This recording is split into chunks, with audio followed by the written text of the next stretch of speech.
So Horizon Forbidden West is an absolute graphical masterpiece, some of the best graphics I've seen in my entire life on the PlayStation 5, with some of the most photorealism ever. But how is the rest of the game as far as gameplay mechanics, some of the new enemies, and of course everything else related to Horizon Forbidden West, especially the story as it continues from Zero Dawn? We're going to be talking about that here in this video. Welcome back, my friends, to another video here on the channel today. This is going to be my honest review of Horizon Forbidden West after playing through the main story. Now, at the time of recording, I have not yet platinumed the game. I do plan to do so, but I've spent about maybe 25-ish hours in the game and had an absolute blast every second of it. So I'm going to go into some breakdowns of each kind of section of the game. There's not going to be any spoilers in this video. Don't you worry. I'm going to make this spoiler-free for you guys that want to hear my thoughts on the game and my review without being spoiled. Now, if you guys do want to see more kind of reviews of different games in the future,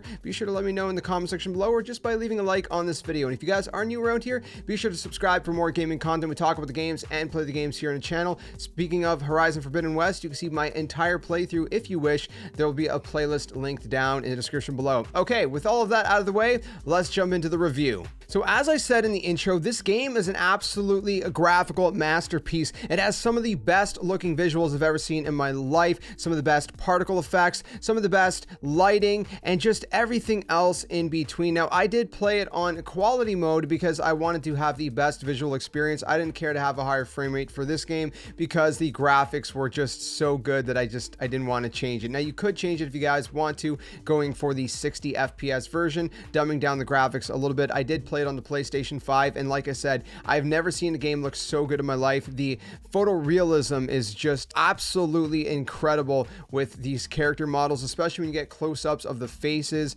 And again, just the environments look so full, so beautiful, so lush, and just so real that it really blew my mind. Every single second that I played the game, I just could not believe how great this game actually looks. So in the graphics department, if it was just that alone, this game would get an easy 10 out of 10. But there are other things to talk about as well, such as gameplay. So as far as gameplay goes, the gameplay, in my opinion and in my experience, was great. It was a lot more fluid than the first game, more smoother, and it builds upon and betters what the first game introduced. One of my biggest complaints with the first game is the fact that the climbing felt really wonky, and it was kind of annoying a lot of the times. Now, although you cannot climb everything in the game, though you can, of course, scan your environment pressing it down on the R3 to see what you can climb, the climbing is definitely much better, and it introduces new mechanics such as the grappling hook, which makes traversing so much easier and a lot more fun as well. Then we have the glider, which is introduced later in the early game, and it's a nice touch, although it felt a little bit weighty, kind of like you fell to the ground a little bit faster than you would have thought and anticipated. I would have liked if it would have at least been a little bit lighter feeling. You would have glided a little bit further than you actually do, but either way, it's a nice touch, and it can save you in a lot of instances where you would normally die from fall damage. You can just kind of pull out your glider and kind of save yourself and catch yourself from that kind of great big fall, if you will. Now, swimming is also brand new to Horizon Forbidden West. Now, initially in the game, you actually cannot swim unlimitedly. You have to actually come up to the air for surface because you will run out of oxygen otherwise. Later in the game, part of the main story, it's unmissable, is an item that you will receive. I won't spoil it, but we've seen it in the trailers, and this item will allow you to freely explore the whole underwater worlds around, and you're gonna want to do that because there's a lot of treasures to be found in the underwater. I mean, this world is massive, above ground and below the water as well. So swimming is pretty fun. I will say that it's very kind of, hit or miss usually with swimming mechanics in games. Either it's usually pretty good or it's usually pretty bad. It's somewhere in the middle for me for Horizon Forbidden West. They did pretty good with it. It did feel a little bit clunky at times, but overall I think it's a solid experience and it gets by. As far as the world goes, I mentioned that the world is massive. It is huge. There is so much to explore, and unlike other games that I've played recently where the world felt repetitive, it doesn't feel like that in Horizon Forbidden West. Horizon Forbidden West, it feels like every area that you explore is very unique to itself, and it feels like there's always these new areas and kind of new mysteries to unravel and new discoveries to be made in the world. So even though it's a massive world, they did a really good job at kind of filling it out and making it feel like an actual living world, and not one of those games where you feel like, okay, this area is copy pasted to that area. Didn't feel like that for for me personally, I felt like everything had its own unique kind of spin, and everything was filled pretty nicely in the world, from, you know, new settlements, new environments, new tribes, and a variety of interesting biomes scattered across the world as well. Now, just like the first game, there's resources to be collected, and this game does not shy away from providing you with tons of resources. You better collect all that you can on your journey, even though there is tons that you're going to come across. Collect as much as you can so you can be well stocked in whatever it is, you know, from crafting arrows to potions and healing items, to things that you're going to find, treasures to sell and trade at merchants for shards, which is the game's currency, and other resources that are going to be useful to crafting different kinds of items and gear and different things like that as well.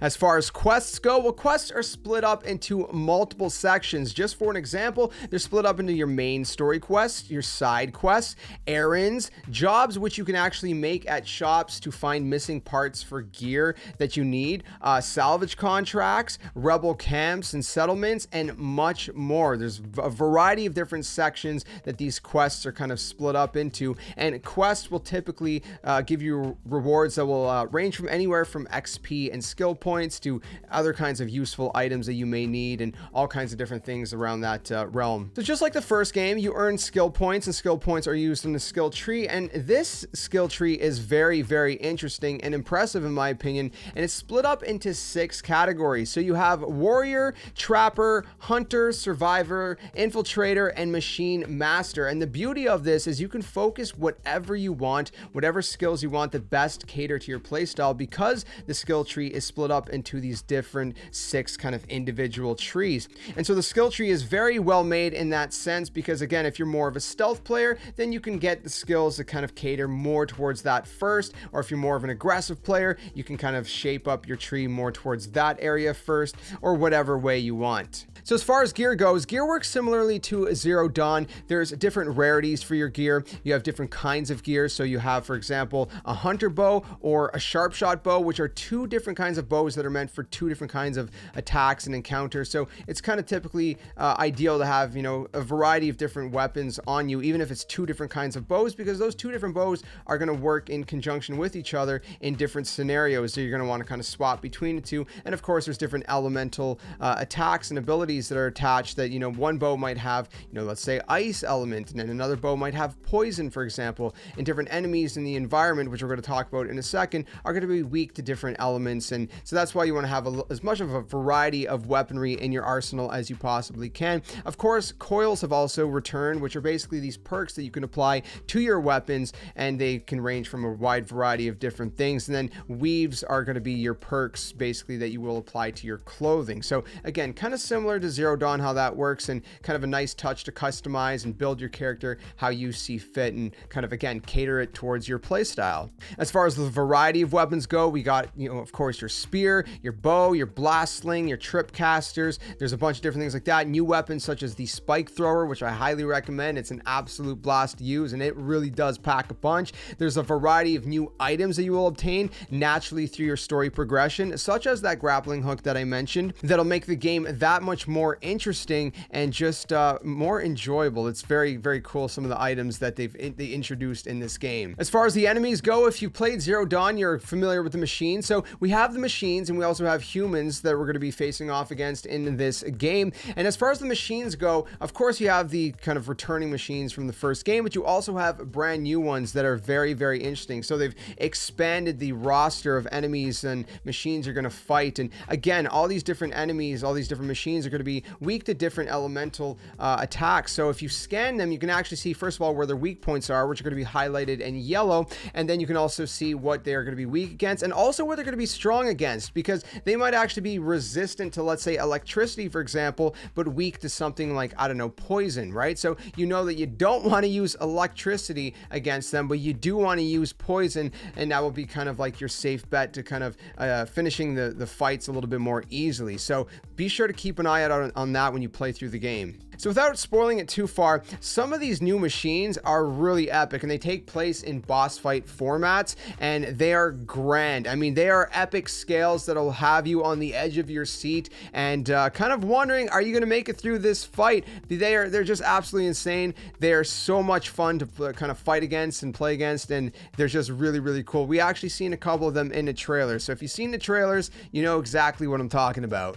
Now, I do want to quickly touch on specifically the PS5 because that's where I played it on, and that's where you're going to get the best experience. It's not to say that the PS4 is a bad experience, but on the PS5, it of course utilizes things like the faster SSD, which makes loading times so much faster. They've actually made it so you have to push X to continue when you do a fast travel or load into a section. So in case you want to finish reading your on-game screen, or on-screen game hints, if you will. So you do have to push X in order to continue, and it happens almost instantaneously. It's really, really fast compared to the painfully slow load times in Zero Dawn that I experienced personally on PS4. Then of course you got the power of the DualSense controller, such as the haptics, adaptive triggers, and even gyro if you choose to set that in the settings. The gyro is something you have to go turn on, but if you do turn it on, you can aim your bow just by moving the controller around as you would with any kind of gyro control. So really cool how they utilize the power of the PlayStation 5 specifically in this game as well. Now finally we have the story. I can't really go into spoilers obviously, but I can still give you a good idea what's going on in this game. Now, when you first boot up the game, if you didn't play Zero Dawn, it's okay. There's going to be a whole kind of cutscene that summarizes the first game.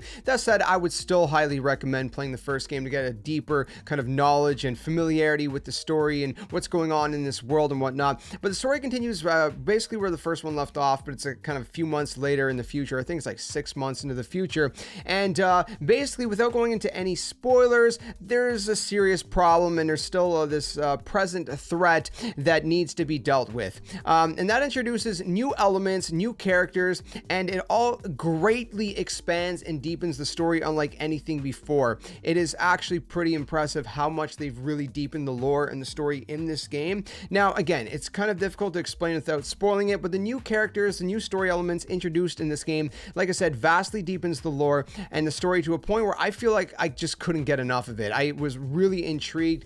It's so interesting that it'll have you asking more questions than maybe answered, which is a good thing because it keeps you invested in everything that's going on. That said, there's still a ton of answers to be given in the game, from anything from, you know, this main storyline, the side quests, hidden intel that are going to be scannable, you know, in forms of notes and audio logs, which are really interesting in and of themselves, to even optional dialogue throughout the story that I highly recommend going through. You're going to have moments in the main story where you could actually just click the dialogue to continue the story, or you can ask a bunch of questions. There was moments I was actually sitting there for 20-30 minutes going through all of the optional dialogue because there's that much to it. Now again, it's optional, you don't have to do it, but I wanted to do it because I was so invested and so intrigued in what was going on, and I wanted to learn more about all of this lore and the story and everything that was happening in this brand new chapter of Horizon. Now, I'll just briefly say that some people have addressed the fact that they feel like the story in this game takes it to kind of more of a sci-fi, unbelievable kind of realm, if you will. Now, that's something that I don't think is necessarily a bad thing. I like how sci-fi, you know, kind of made it, and the game was already sci-fi if you played the first game, but they just kind of, again, deepened that to a greater extent. And as far as believability goes, I mean, hey, we got obviously all these superhero stories that we've heard for years and years and years that technically are not really believable, but sometimes that's what makes a story great, is just the fact that it is a fantasy kind of type story. Now, maybe that's not everybody's cup of tea, but I didn't have any problems with it, even if certain things seemed quote unquote unlogical. They still, again, the story was still really captivating in my opinion. I really enjoyed it thoroughly, and that's just what I have to say about it, is I really did like it. So the story of Horizon Forbidden West, it ends in a concluding and satisfying way, at the same time while leaving the door wide open for a following chapter to come that will unravel even more story. There is a lot of questions, like I said, not answered at the end of the game, even though there's a ton of answers given throughout the game. It's one of those kind of conclusions that leaves you wanting more, and that's exactly how the game ends. It ends where you feel like this chapter has been concluded, but it leaves you anticipating whatever's to come next in a third game or whatever else. The folks at Guerrilla really knocked this one out of the park with everything from story and lore to gameplay elements. Just overall, the epic grand experience that this game delivers as one of the best games to showcase the PS5's capabilities to date, and just the future of gaming with its unbelievable photorealistic graphics and visuals that are really breathtaking, and of course the audio, which is also great, and just everything else like I've mentioned, from the gameplay and just this massive full world that feels very alive and has lots of things to do within it. So Horizon Forbidden West, in my opinion, is a must play for any PlayStation owner, and it is just a great epic adventure that I really thoroughly enjoyed my time with. Overall, I think I'm going to give this one a 9.8 out of 10. It really is a Game of the Year contender, in my opinion. May not be everyone's cup of tea, but I think for what the game is, I had a lot of fun with it. So that's my review of Horizon Forbidden West, but let me know what you think in the comment section below. If you've played it, do you agree with me or disagree with me? At the end of the day, it's just all subjective anyways. It's just one person and one gamer's experience out of many others. Some people may not like it at all, might not be their cup of tea. Other people might absolutely love it. It might be their favorite game of all time. This is just my experience, and I hope that you enjoyed my sharing of my experience with you here in this video. If you did, be sure to leave it a like. If you didn't like this video, let me know why in the comments so I can improve the content in the future, and be sure to subscribe for more content so you guys never miss any future videos. I'll see you guys very soon in another one. Stay safe, stay well, and until then, my friends, game on. Thanks for watching.